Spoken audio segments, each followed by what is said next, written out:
turn back, I can see it in your eyes. Doubt creeps in and a good dream dies. You wanna throw your hands up, yeah, you wanna walk away. Hey, some days you're gonna feel that way. Hey, yeah. Don't give up, baby, don't let go. You got a hand too good to fall. The story ain't over, it's yet to be told. Hold on, 'cause you don't know what's waiting for you down the road. What's waiting for you down the road.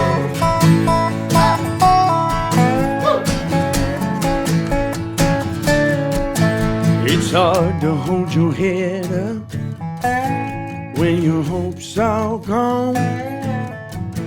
But just hold tight, we're all alright.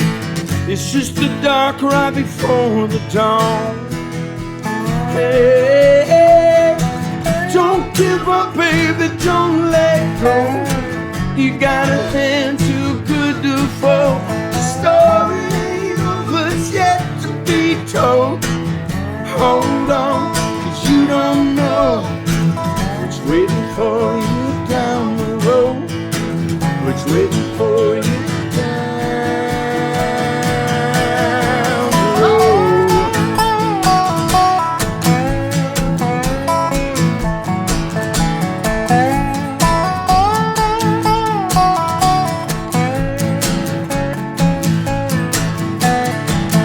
When the stars won't align and the river won't flow, and the sun don't shine, and the rock don't roll, you gotta stand your ground, shake your fist, show the whole world you were born for this. Say, don't give up, baby, don't let go. You got a hand too good to fall. The story ain't over, it's yet to be told. Hold on, 'cause you don't know. Don't give up, baby, don't let go. You got a hand too good to fall. The story ain't over, it's yet to be told. Let go, you never know what's waiting for you down the road. What's waiting for you down the road. Hey, hey.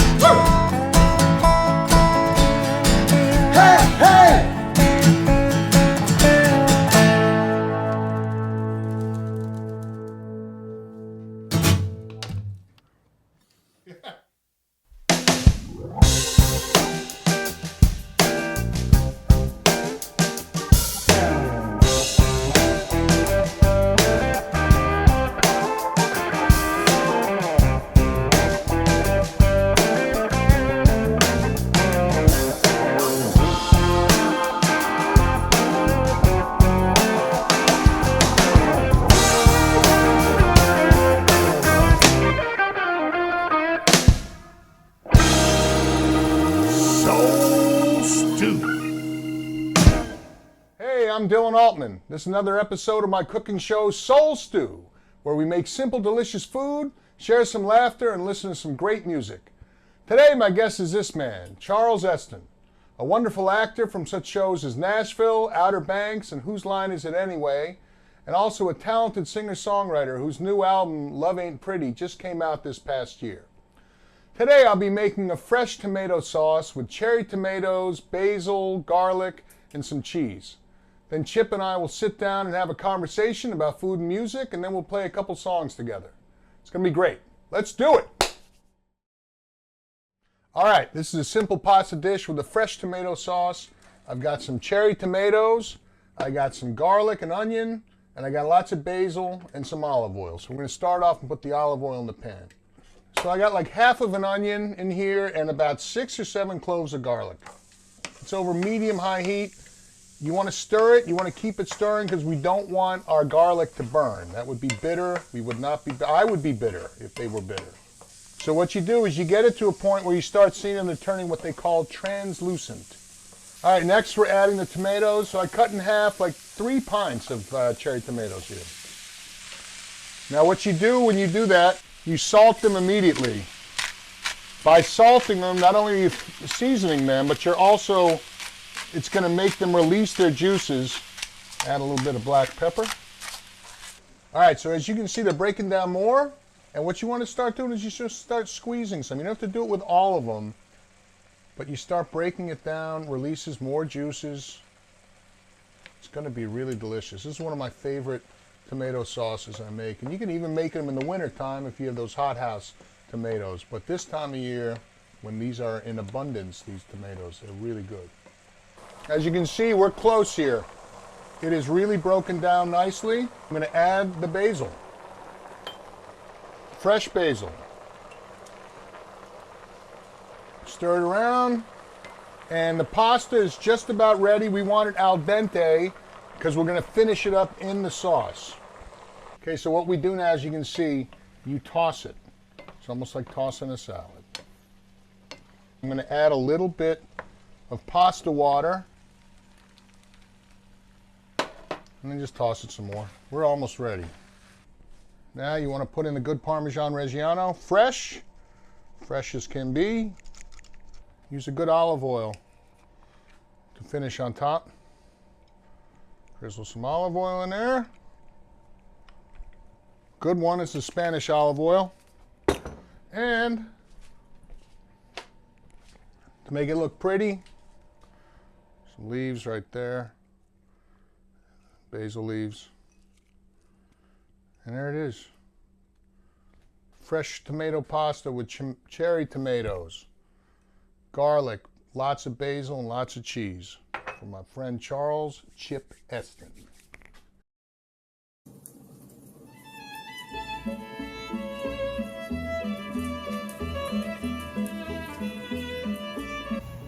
This is Robert Frost. Nothing gold can stay. Nothing gold can stay. Nature's first green is gold. Her heart is to you to hold. Her early leaf's a flower, but only so an hour. Then leaf subsides to leaf. So Eden sank to grief. So dawn goes down to day. Nothing gold can stay. Cut. That's great, Chip. Good. Do you have to wear the glasses on? Their prescription. All right. I'm here with my friend Chip ESTEN. We are here. I've made a fresh tomato sauce with cherry tomatoes, basil, garlic, a little salad, a little bread, a little pecorino. I'm excited, brother. Salud, my friend. Salud. All right. You and I share a love of the boss, Springsteen. Oh, yeah. You're a big Springsteen guy too, right?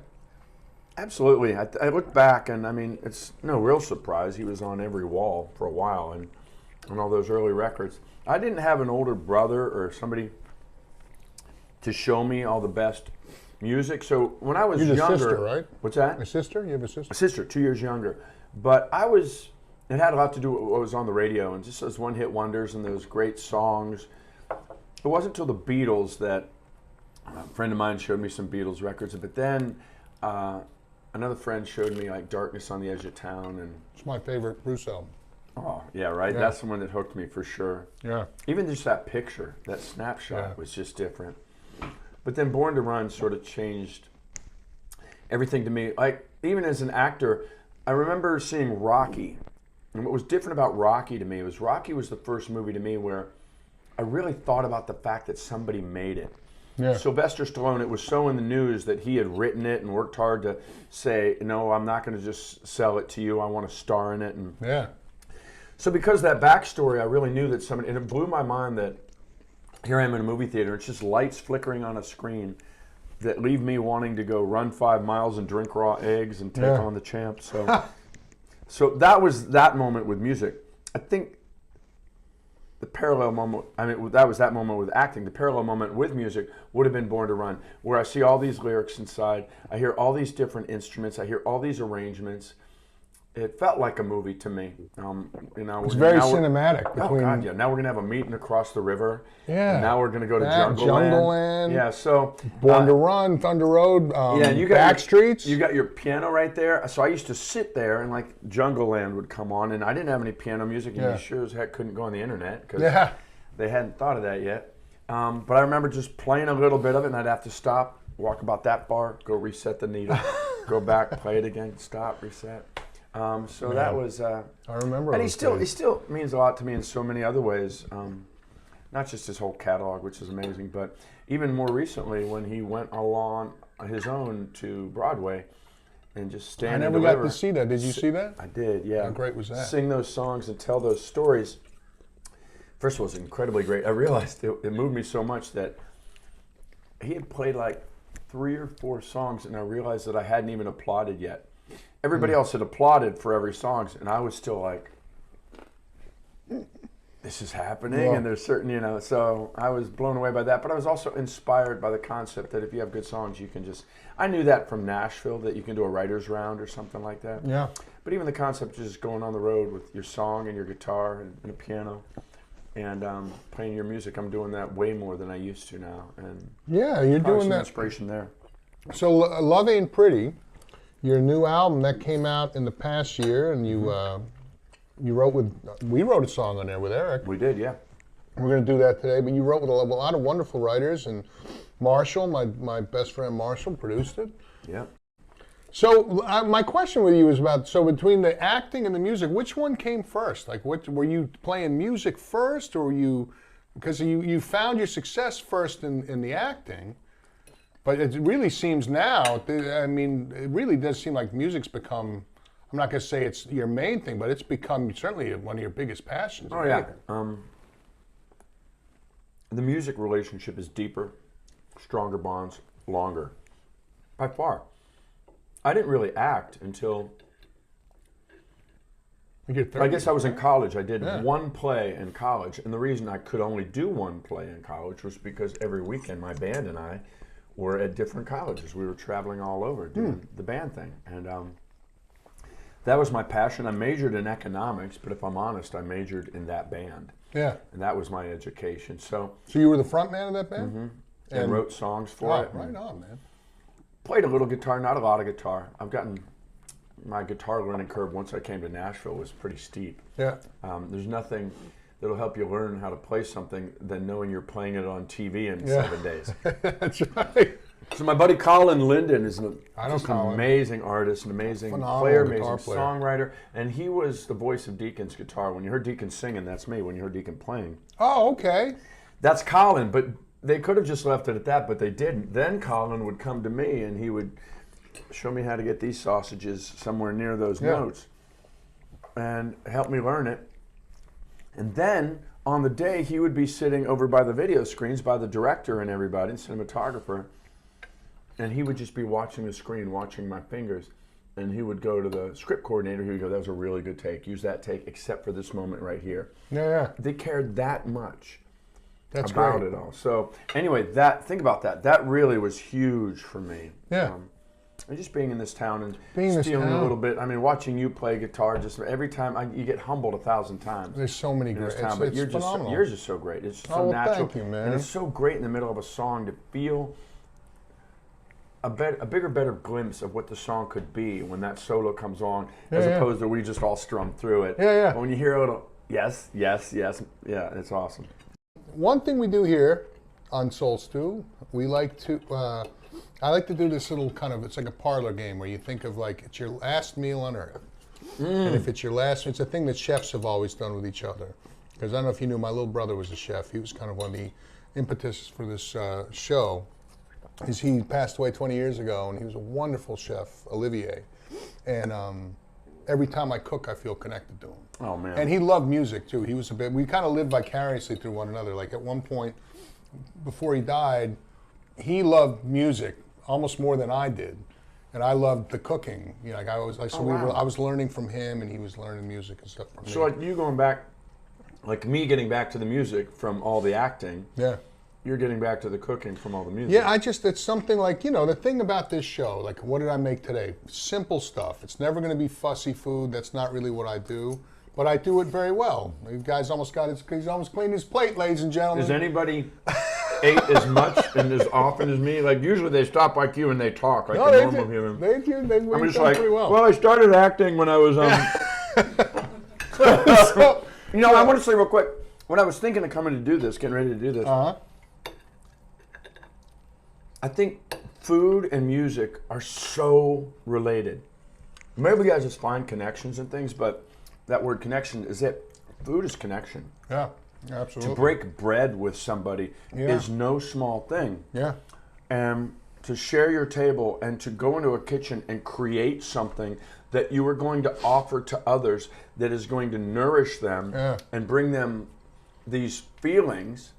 That is exactly what you and I do when we go into a writer's room and we create this thing that we will then bring to a group of other people, and they will all share communally, and it will bring some feelings to them and some nourishment. I just think they're like almost exactly the same as well. I've always looked at it like that too, because like when I'm happiest are two times: when I'm singing a song, like when I'm playing, like whether it's at the Bluebird or wherever, and I'm singing. And I'm connecting with an audience. And the same thing, it's like, hopefully they walk out enjoying it and then you enjoy that in return. It's the same thing with cooking. Like, I love to eat, but I can cook, I never really cook for myself like this. It's like I cook like this when there's someone to give it to. Would you rather eat a great meal or cook a great meal? That's a good question, man. I think I'd rather cook a great meal. That was my guess. Yeah. And I think you're right. Would I rather listen to a great song or write one? It's not even close. Yeah. So it's your last meal on Earth. Oh my goodness. Chip Eston's last meal on Earth. So the thing is, what would you have? Like, what would be the food you would want? And the way we do this is you could even have like something your mother or grandmother made when you were a kid, or something as simple as just a slice of pizza from your favorite place, whatever. And then, like, who would you have with you? I already can tell you'd have your family with you. And what music would you have kind of there? Like, is it like with me, I would always have Sinatra playing in the background. I'm a huge Sinatra fan. I would say, just so we could talk and actually interact, it would be the smaller family. All the way down to just my wife, or if I could have my kids there, that would be fantastic. Yeah. And the simplicity of the meal, just I think, relates to the simplicity of my needs. When I'm with her, this is our meal, my wife and I, and that is ribeye, a nice ribeye steak, sort of reverse seared, like a nice crunchy sizzle on the outside. She makes really good, oh now I'm going to forget the words for them there. I'm going to skip that for a second and go, wedge salad. A really good wedge with a really good strong blue cheese and like the old school way. And tomatoes. And I love that so much with my steak that I have to fight off servers because they love to clear your salad. Yeah, that's right. And I will say, beginning in the night, I like to have the salad also still with it when I'm eating my steak. I just love eating that bite and that. They just go together so well for me. That is a great combination. And even though I've told them and they go, of course. Invariably they come along and they go like this, and I've had to smack a hand or two because I know they're working very hard and they're sort of on that autopilot. The thing you do 10,000 times, it's hard not to do that one time. So that's the other thing. Parsnips is the word I'm looking for. Parsnips. We had them in England. I have great memories of living in England doing Buddy Holly and being over there touring. I played Buddy Holly. Oh wow, I don't know if I knew knew that for a number of years. And so shepherd's pie and all things like that. But parsnips we got over there. They're a cross between a potato and a carrot with a great little sweet flavor. So we would have some roasted parsnips, a medium ribeye, maybe on the bone, a little tomahawk. So you get down on the grill. It's my last meal. I want to get on in there. That's right. You got to go. You don't have to worry about it. And then that wedge salad, and then. Whereas for a long time it would have been a good red wine. I don't know that much about red wine. Now it would be more of a brown, meaning a bourbon. Just a really good, neat bourbon, I find complements a really great steak. Yeah. Very well. Chip Eston, ladies and gentlemen. So happy to have you, man. Thank you, my brother. Thank All you right. for the meal. Clean Plate Club. He is Clean Plate Club, baby! Nice.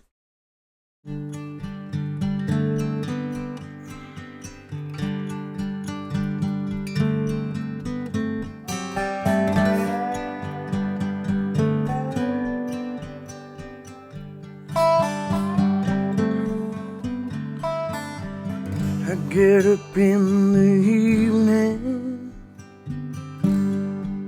and I ain't got nothing to say. I come home in the morning,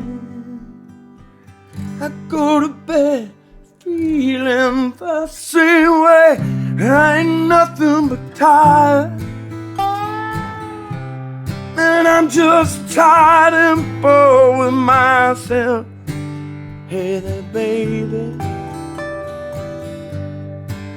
I could use just a little help. You can't start a fire, you can't start a fire without a spark. This gun's for hire, even if we're just dancing in the dark.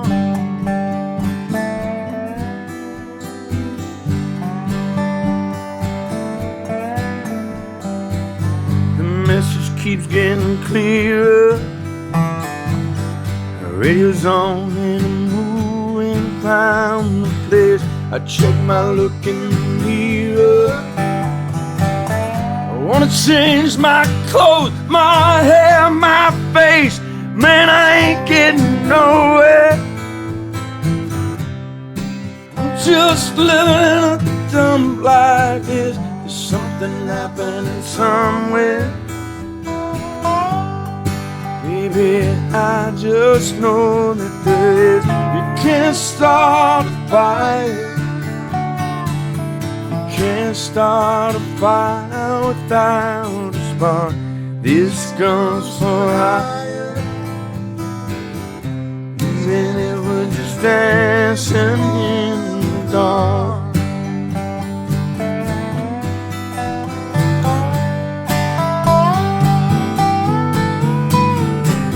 You sit around getting older, there's a joke and it's on me.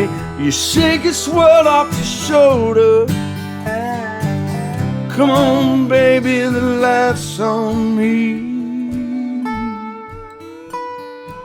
Stay on the streets of this town, they'll be carving you up alright. Say you gotta stay hungry. Hey baby, I'm just about starving tonight, I'm time for some action. Sick of sitting around here trying to write this, but I need a little reaction. Come on baby, give me just one look. You can't start a fire sitting around crying with a broken heart. This gun's for hire, even if we're just dancing in the dark. You can't start a fire, what about your little world falling apart? This gun's for hire, even if we're just dancing in the dark.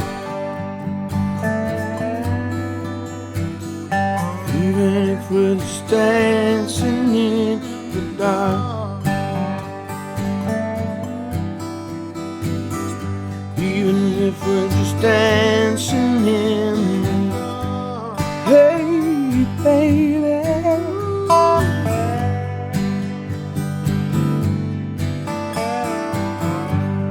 hey baby.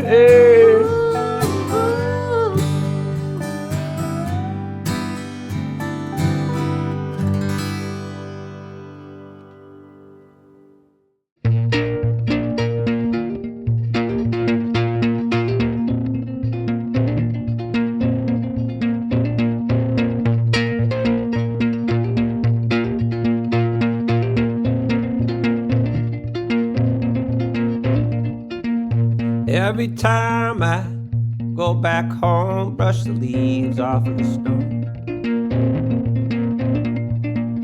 From the grave I see up the hill, same old tree stand there still.